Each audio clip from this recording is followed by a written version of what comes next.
Hi hello welcome to మగుటా media. Janasena పార్టీకి సంబంధించి నిన్న కీలకమైనటువంటి మీటింగ్ జరిగింది. జనసేన పార్టీలో ఉన్నటువంటి నాయకులు, కార్పొరేషన్ చైర్మన్లు, డైరెక్టర్లు, ఎమ్మెల్యేలు, ఎమ్మెల్సీలు, ఎంపీలు, మిగతా నాయకులందరూ కూడా జిల్లాల వారీగా పార్టీలో ఉన్నటువంటి సభ్యులు, కీలక పాత్రలు వహిస్తున్నటువంటి వ్యక్తులందరితో కూడా పవన్ కళ్యాణ్ గారు నిన్న మంగళగిరిలో సి కన్వెన్షన్ సెంటర్లో ఒక కీలకమైనటువంటి మీటింగ్ పెట్టుకున్నారు. చాలా విషయాలు బయటకు వచ్చాయి, కానీ ఎవరూ చెప్పనటువంటి విషయాలు, ఇప్పటి వరకు పవన్ కళ్యాణ్ గారు అక్కడ ఏం మాట్లాడారు అనేటువంటి విషయాలు అక్కడక్కడ కొన్ని గాసిప్స్గా తీసుకుని మాత్రమే మాట్లాడుతున్నటువంటి పరిస్థితి.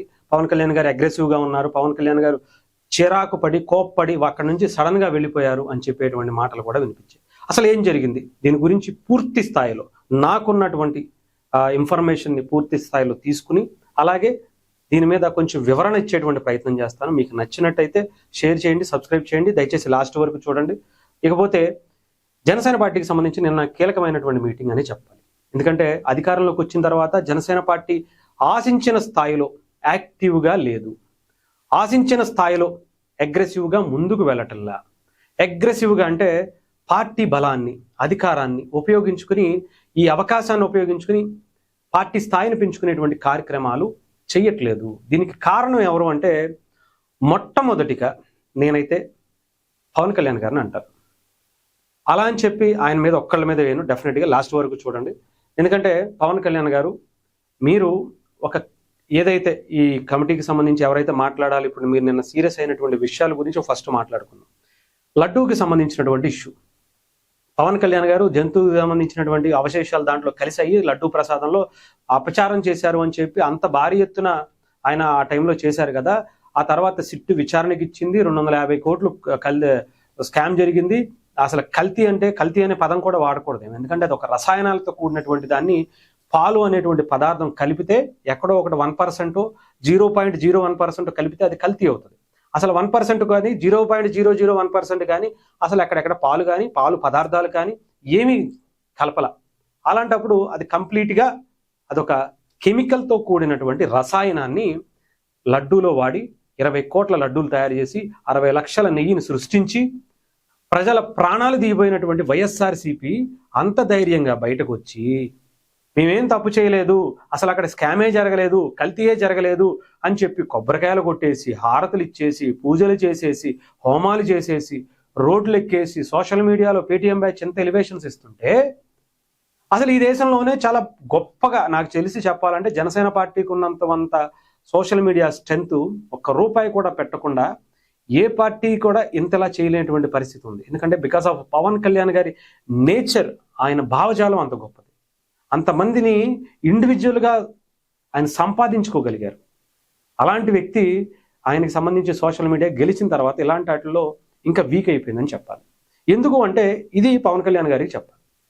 వాళ్ళని ఎప్పుడన్నా ఒక పిలిచి ఏదో ఒక మార్చి 14వ తారీఖు ఎప్పుడో ఒకసారి అనుకుంటా, ఎలక్షన్స్కి ముందు అనుకుంటా, ఒకసారి పిలిచి అలా పలకరించారు కొంతమందిని, గుంపులో గోవింద అన్నట్టుగా.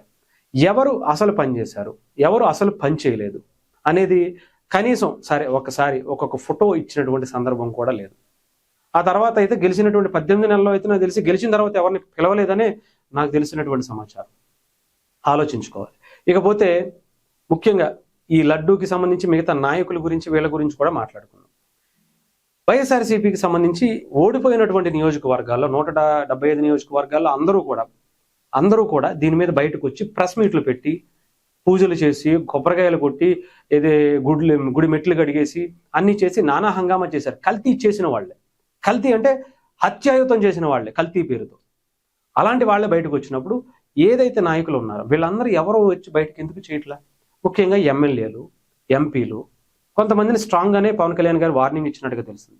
ఒక ఎంపీకి లండన్ వెళ్ళేంత టైం ఉంది, కానీ మీరు ఇక్కడ కూర్చుని ఒక ప్రెస్ మీట్ పెట్టి ఇలాంటి ఇష్యూస్ మీద, చేసినటువంటి అభివృద్ధి మీద, లేదంటే సోషల్ మీడియాలో కానీ మాట్లాడేటువంటి ప్రయత్నం చేయడానికి మీకు టైం సరిపోలేదా?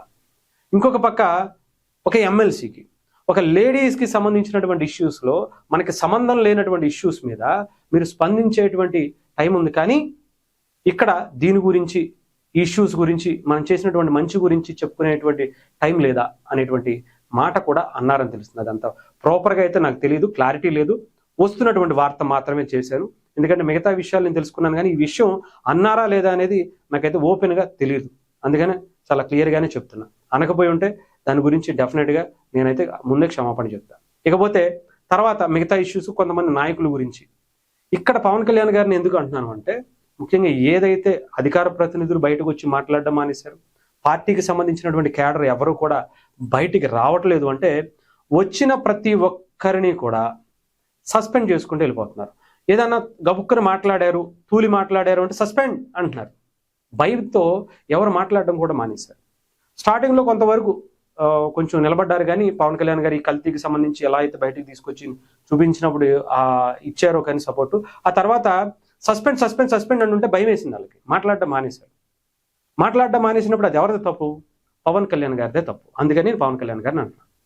వాళ్ళు ఏం మాట్లాడాలి, అధికార ప్రతినిధులు ఏం మాట్లాడాలి, క్యాడరు, నియోజకవర్గ ఇన్ఛార్జీలు, మిగతా కార్పొరేషన్ చైర్మన్లు, డైరెక్టర్లు అందరూ కూడా ఏ లైన్ తీసుకోవాలనేది ఒక పార్టీకి సంబంధించి ఒక మీడియా విభాగం లేకుండా ఉంటే అది వాళ్ళకి భయం కలిగిస్తుందా లేదా? అసలు ఇలాంటి టైంలో అధికార ప్రతినిధుల్ని ఎందుకని డిబేట్స్కి వెళ్ళొద్దని కానీ, లేదంటే మీడియా ముందుకు వెళ్ళొద్దని కానీ, మాట్లాడొద్దని కానీ చెప్పేసి ఇన్ని నెలల పాటు వాళ్ళని హోల్డ్ చేసేస్తే ఇలాంటి పరిస్థితి క్రియేట్ అవ్వకుండా ఎందుకు ఉంటుంది అనేది పవన్ కళ్యాణ్ గారు ఆలోచించుకోవాలి. ఇక్కడ పవన్ కళ్యాణ్ గారు ఒక్కరేనా అంటే, పవన్ కళ్యాణ్ గారు ఆలోచించుకోవాలంటే పవన్ కళ్యాణ్ గారే నాయకుడు కాబట్టి ఇలాంటి మెయిన్ కీ పాయింట్స్ని ఎక్కువగా ఆయన దృష్టికి వస్తూ ఉంటాయి కాబట్టి చూసుకోవాలి. అంటే ఆయన చుట్టూ ఉండేటువంటి క్వార్టర్ ఏదైతే ఉందో ఇంకా వాళ్ళ మీద ఇంకా జాగ్రత్త ఉంది. ఇన్ని నెలల పాటు ఏ ఇష్యూ ఎప్పుడు ముందుకు వస్తుందో మనకు తెలియదు, ఏ ఇష్యూ వైఎస్ఆర్సీపీ తీసుకొచ్చి మీ మొహాన వేస్తుందో తెలియదు. అలా గుడ్డగాల్చి మీ మొహాన్ని వేసేటువంటి ప్రక్రియ వైఎస్ఆర్సీపీ చేస్తుంది. అలాంటప్పుడు మీరు అలర్ట్గా ఉండాలి. ఇన్ని నెలల పాటు హోల్డ్ చేసేసి అధికార ప్రతినిధుల్ని ఎవరిని బయటికి రానివ్వకుండా, వాళ్ళకి అసలు అధికారంలో లేనప్పుడు మీరు ఒక లైన్ ఇవ్వరు, అధికారంలోకి వచ్చిన తర్వాత దీని మీద ఇలా మాట్లాడనని చెప్పరు, ఏమీ ఉండదు. మీడియా విభాగానికి మాత్రం మనకు కొంతమంది హెడ్లు కూడా ఉంటారు, బట్ ఏం చేస్తారనేది నాకైతే తెలియదు. అలాంటి వ్యవస్థను పవన్ కళ్యాణ్ గారే అక్కడ చుట్టూ పెట్టుకున్నారు కాబట్టి ఇలాంటి పరిస్థితులే వచ్చేటువంటి పరిస్థితి ఉంది. ఇక అది ఆ కోటరీ చూసుకోవాలో పవన్ కళ్యాణ్ గారు చూసుకోవాలో చూసుకోండి. ఇకపోతే నేను క్లియర్గా కొంతమంది జనసేన పార్టీకి సంబంధించినటువంటి ఎమ్మెల్యేలు ఎవరు కూడా పవన్ కళ్యాణ్ గారు చేసినటువంటి గొప్ప గొప్ప పనులు, స్వతంత్రం వచ్చిన తర్వాత ఏ నాయకుడు, ఏ ఎమ్మెల్యేలు, ఏ మంత్రులు చేయలేనటువంటి పనులను పవన్ కళ్యాణ్ గారు చేసుకుంటుంటే, వాళ్ళ నియోజకవర్గాల్లో కూడా అలాంటి కార్యక్రమాలు జరుగుతుంటే బయటకు వచ్చి ఎందుకని చెప్పుకునేటువంటి ప్రయత్నం చేయలేదని పవన్ కళ్యాణ్ గారు కూడా తిట్టారట. ఈవెన్ జనసేన ఎమ్మెల్యేలు కూడా ఆలోచించుకోవాలి, ఎంపీలు కూడా ఆలోచించుకోవాలి. దాన్ని ఎందుకని అంత అగ్రెసివ్గా చెప్పటానికి మీకు సరిపోవటం లేదు అనేది కూడా చూసుకోవాలి. కొంతమంది ఎమ్మెల్యేల మీద వస్తున్నటువంటి అలిగేషన్స్ కావచ్చు, ఇంకొకటి కావచ్చు, ఈ ఆర్వ శ్రీధర్కి సంబంధించినటువంటి ఇష్యూ కావచ్చు, పర్సనల్ ఇష్యూ అయినా సరే చేయటం తప్పే. ఇలాంటిది జనసేన పార్టీకి ఆపాదించడం కూడా తప్పే. అలాంటివి చాలా పవన్ కళ్యాణ్ గారు మాట్లాడారు. ఇలా మీరు ఇంకొక వీడియో కూడా మీరు చూడొచ్చు. చాలా క్లియర్గా పవన్ కళ్యాణ్ గారు నవ్వుతూనే చురకలు అంటించారు, నవ్వుతూనే వాళ్ళకి ఒక రేంజ్లో వార్నింగ్ ఇచ్చారని చెప్పాలి. అక్కడ ముఖ్యంగా నేను రోడ్లు వేసాను, మీకు మీ ఊరికి రోడ్డు కావాలంటే నా దగ్గరికే వస్తారు, మీ ఇంట్లో అండు తోవాలంటే నన్నే రమ్మనేటువంటి పరిస్థితికి వచ్చేసిందిగా. అలాంటి పరిస్థితులు మీరు చేసుకుంటున్నారు, ఇది కరెక్ట్ కాదు. మీరేం చేస్తున్నారు? కార్పొరేషన్ డైరెక్టర్లుగా, చైర్మన్లుగా మీకు ఇన్ని పదవులు ఇచ్చినప్పుడు మీరు ఏంటి ఆ బాధ్యతను తీసుకుని అక్కడికి వెళ్ళి ఆఫీసులో కూర్చోవడము, ఇంట్లో కూర్చోవడము, గెలిచినటువంటి ఎమ్మెల్యేల చుట్టూ తిరగటమో కాదు కదా. పార్టీకి ఏం చేస్తున్నారు? పార్టీకి సంబంధించినటువంటి కార్యక్రమాలు ఏం చేస్తున్నారు? ఎలాంటి ఇష్యూస్ వచ్చినప్పుడు ఏం చేస్తున్నారు? పార్టీ చేసినటువంటి అభివృద్ధి కార్యక్రమాలు, కూటమి చేసినటువంటి అభివృద్ధి కార్యక్రమాలు బయటకు ఎందుకు చెప్పలేకపోతున్నారు? ఇవి పవన్ కళ్యాణ్ గారు నిలదీసి అడిగారట.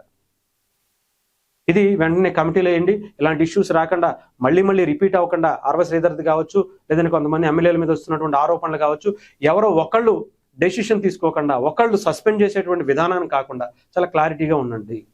అంతేకాదు ఇంకొక విషయం కూడా, ఇక్కడ జనసేన పార్టీకి పవన్ కళ్యాణ్ గారు అన్నారో లేదో అయితే నాకు తెలియదు, కానీ ఒకటి సూటిగా జనసేన పార్టీకి సంబంధించినటువంటి నాయకులందరినీ ప్రశ్నిస్తున్నా, హెడ్ అక్కడ ఉండేటువంటి కోటరీని కూడా ప్రశ్నిస్తున్నా.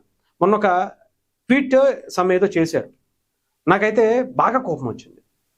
పవన్ కళ్యాణ్ గారిని అమ్మనాభూతులు తిట్టినటువంటి టైంలో ద్వారంపూడి చంద్రశేఖర్ రెడ్డి గారు కావచ్చు, ఎవరు పోసాని కావచ్చు, లేదంటే ఎవరు మన జోగి రమేష్ కావచ్చు, అంబటరాంబాబు గారు కావచ్చు, పెర్నాని గారు కావచ్చు, రోజా గారు కావచ్చు, చాలా మంది ఉన్నారు, ఒకళ్ళని కాదు కదా. వీళ్ళందరూ మాట్లాడినప్పుడు ఎప్పుడూ కూడా ఒక్క నోటు కానీ, ఒక్క నాయకుడు కానీ గట్టిగా బయటకు వచ్చి ఇలాంటి ఒక్క కార్యక్రమం చేయలే. కానీ నిన్న చంద్రబాబు నాయుడు గారిని అంబటి రాంబాబు గారు అన్నప్పుడు జనసేన పార్టీ నుంచి ఆ లెటర్లు రిలీజ్ చేసి ఇంత భారీ ఎత్తున స్పందన వచ్చింది చూసారా? సిగ్గుగా అనిపించింది నాకైతే. మీ నాయకుడిని ఇంత దారుణమైనటువంటి భాషతో ఒక 10 ఏళ్ల పాటు నరకం చూపించినప్పుడు డెఫినెట్ గా టీడీపీ వాళ్ళు ప్రొటెక్ట్ చేసుకున్నారు, వాళ్ళు భయంకరంగా ఇచ్చారు. కానీ ఇలాంటివి మీరు ఎందుకు చేయలేకపోయారు? ఆలోచించుకో. అది ఎందుకని అంతలా రియాక్ట్ అవ్వలేకపోయారు? రీసెంట్ గా గెలిచిన తర్వాత కూడా పవన్ కళ్యాణ్ గారిని ఇంకా మాట్లాడుతున్నారు. అప్పుడు ఎందుకు మీకు ఈ పౌరుషం రావట్లేదో తెలుసుకోండి. ఇకపోతే ఇంకొక కొంతమంది 21 మంది ఎమ్మెల్యేలు గెలిచారు, వాళ్ళ గురించి మాట్లాడుకున్నాం, ఎంపీల గురించి మాట్లాడుకున్నాం, ఎమ్మెల్సీ గురించి కూడా మాట్లాడుకున్నాం, కార్పొరేషన్లు డైరెక్టర్ల గురించి కూడా మాట్లాడుకున్నాం. ఇకపోతే 175లో మిగతా నియోజకవర్గాలు ఎవరైతే జనసేన పార్టీలో కీలకంగా ఉండేటువంటి నాయకులు ఎవరైతే ఉన్నారో, ఎమ్మెల్యేగా పోటీ చేయాలని ఆశో, ఎంపీగా పోటీ చేయాలని ఆశో, లేదంటే మిగతా పదవుల్లో లేదంటే ఇంకా ఎలక్షన్స్ లో నిలబడాలి, ఈ సంవత్సరం కాబట్టి తర్వాత వచ్చే ఎలక్షన్స్ లో అయినా నిలబడాలి అనేటువంటి ఆలోచన ఉన్నటువంటి వ్యక్తులు, ఇన్ఛార్జీలు, పిఓసి సభ్యులు ఎవరైతే ఉన్నారో వీళ్ళందరూ కూడా ఒకసారి ఆలోచించుకోండి. ఇది పవన్ కళ్యాణ్ గారు చెప్పింది కాదు, కానీ నాకున్నటువంటి అభిప్రాయం తెలియజేస్తున్నాను. ఎందుకంటే చాలా వరకు నేను చూసా గ్రౌండ్ లెవెల్లో, నాకన్నా నాకు తెలిసి ఇంత గ్రౌండ్ లెవెల్లో జనసేన పార్టీ తరఫున ఒక ఛానల్ వెళ్ళి పనిచేసింది అంటే, వ్యక్తి వెళ్ళి ఛానల్ తరఫున పనిచేశాడు అంటే నాకు తెలిసి నేను అంతలా తిరిగాను కాబట్టి నాకు తెలుసు. 175 నియోజకవర్గాల్లో దాదాపు 100 నియోజకవర్గాలకు పైగా జనసేన పార్టీ కోసం, జనసేనకు సంబంధించినటువంటి ఆ భావజాలాన్ని ఎవరెవరు తీసుకెళ్తున్నారనే విధానంలో చేసినటువంటి వ్యక్తిగా సర్వే అనుకోవచ్చు, రిపోర్ట్స్ అనుకోవచ్చు, ఇంకోటి అనుకోవచ్చు. ప్రత్యేకంగా నెల్లూరు గురించి అయితే నా దగ్గర ఒక కీలకమైనటువంటి రిపోర్ట్ కూడా ఉంది. ఎవరెవరైతే మొన్న ఒక ప్రెస్ మీట్లు పెట్టి పవన్ కళ్యాణ్ గారి గురించి బీభత్సంగా మాట్లాడేశారో వాళ్ళందరి నియోజకవర్గాల్లో వాళ్ళ పరిస్థితి ఏంటి అనే రిపోర్ట్ కూడా నా దగ్గర ఉంది. చాలా కీలకమైనటువంటి రిపోర్ట్ ఉంది. ఏంటి అంటే నేను చెప్తా. వీళ్ళని గురించి నేను ఎందుకు ఇంతలా మాట్లాడుతున్నానంటే, ఎవ్వరూ కూడా వీళ్ళు జనసేన పార్టీ నాయకుడని మర్చిపోయారు. వీళ్ళు జనసేన పార్టీకి సంబంధించి రేపొద్దున్న ఎమ్మెల్యేగా మనం పోటీ చేయాలనేటువంటి ఆలోచనలో కూడా, సోయలో కూడా లేరు. వీళ్ళందరూ కూడా అక్కడ గెలిచినటువంటి ఎమ్మెల్యేనా, మంత్రా, ఎంపీనా, ఇంకొకళ్ళు వాళ్ళ కార్ల దగ్గర డోర్లు తీసేటువంటి పని చేస్తున్నారు తప్ప, వీళ్ళు జనసేన పార్టీ నాయకుడిగా కొంతమందిని ఆకర్షించి వాళ్ళ కార్యక్రమాలు చేయటం, జనసేన పార్టీని బలోపేతం చేయటం, పవన్ కళ్యాణ్ గారు తీసుకొచ్చినటువంటి కార్యక్రమాలని ప్రజల్లోకి తీసుకువెళ్ళటం, ఇవి ఇండివిజువల్గా చేసే పనులు మానేశారు. ఆ కాంట్రాక్ట్ ఇస్తారా, ఈ కాంట్రాక్ట్ ఇస్తారా, ఆ పని చేస్తారా, ఈ పని చేస్తారా, ఎమ్మెల్యే గారు మన వంక చూస్తే చాలు, మన పని చేసి పెడితే చాలు, మనకి ఒక టీటీడీ లెటర్ ఇస్తే చాలు, మనకు ఒక దర్శనం చేపిస్తే చాలు, ఏ పంచాయతీల్లో ఉన్నారు తప్ప మీరు ఎమ్మెల్యేగా పోటీ చేయాలనే ఆలోచన మర్చిపోయారు. మీ క్యాడర్ని కొంచెం పెంచుకోవాలి, జనసేన పార్టీని ఇంకొంచెం ముందుకు తీసుకెళ్ళాలి, సభ్యత్వాలు చేపించాలనేటువంటి ఆలోచన కూడా వదిలేశారు. ఇంకా అసలు నెల్లూరు జిల్లాకి సంబంధించి అయితే నేను ఒక నియోజకవర్గానికి 100 మంది దగ్గర మాట్లాడితే, అమ్మ మీ నియోజకవర్గంలో జనసేన పార్టీ గురించి, ఇక్కడ మీ నియోజకవర్గ ఇన్ఛార్జ్ జనసేన పార్టీ తెలుసామంటే తెలుసండి, ఎందుకు తెలియదండి ఆయన అంటారు. ఇక్కడ నాయకుడు ఎవరన్నా ఒక్క పేరు చెప్పండి అమ్మా అంటే 7 నియోజకవర్గాల్లో, జిల్లా మొత్తంలో 7 నియోజకవర్గాల్లో, ఊరు కావచ్చు, మిగతా నియోజకవర్గాలు కావచ్చు, నాకైతే అసలు ఏం చేశారు వీళ్ళు ఇన్ని సంవత్సరాల పాటు అనిపించింది.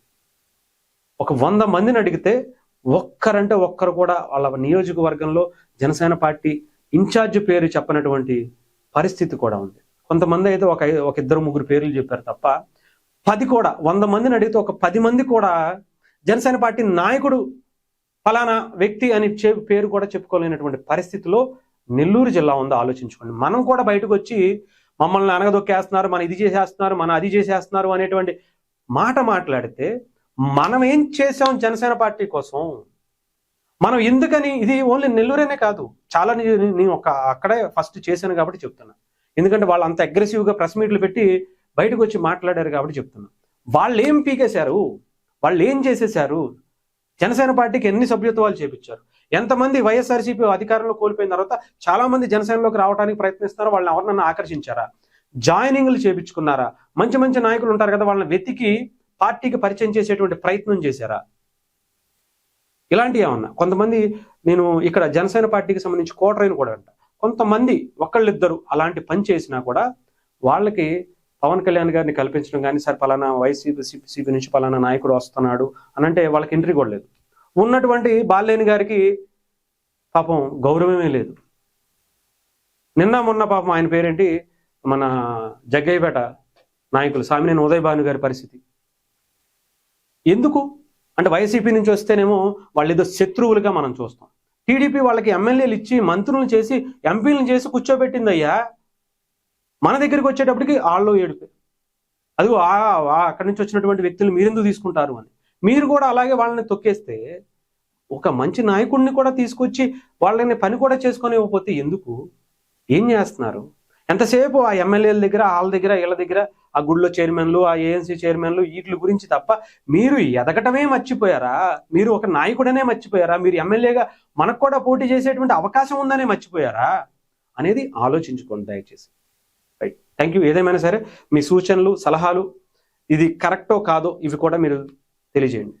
మీ కమెంట్స్ రూపంలో మీ అభిప్రాయాన్ని కూడా చెప్పండి.